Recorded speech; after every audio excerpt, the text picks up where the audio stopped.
series of not guilty verdicts this afternoon for a Spokane man suspected of raping his date at Fairchild Air Force Base.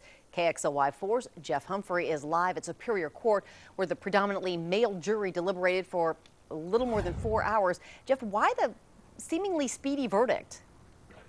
Well, Robin, it may have come down to a specific instruction that told the jury in order to convict Fassbender, they would have to find that he used either a threat or violence to commit these crimes. And apparently there was just not enough evidence that something called forcible compulsion had actually occurred.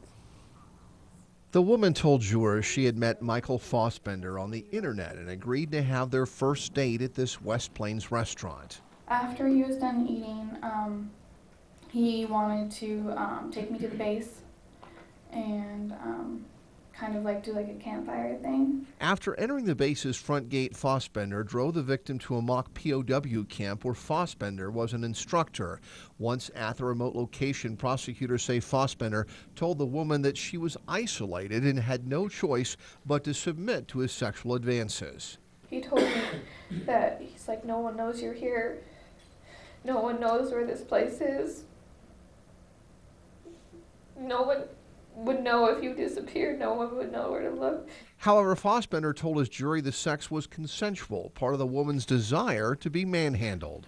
For me, I think the strongest part of the case was that they're required to show forcible compulsion, and that just wasn't there. Forcible compulsion means using a threat or violence to commit a sexual assault, and the victim says both happened that night. When he was choking me and I was screaming, I was yelling, stop, please stop, stop. However, the jury wasn't convinced the woman had objected soon enough and acquitted Fassbender on all counts. We, the jury, find the defendant, Michael W. Fassbender, not guilty of the crime of first-degree rape. A relieved Fassbender hugged his parents after the verdict, but has lost his job and good reputation in the course of this case. This is a victory in court. He won't have the conviction, but how do you ever put a reputation back together?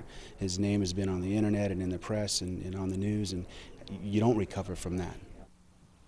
Now, even though Fassbender doesn't have a criminal history, a conviction in this case could have sent him to prison for more than 7 years. Meanwhile, detectives say this case should serve as a reminder that you cannot allow yourself to become isolated when meeting someone for the very first time.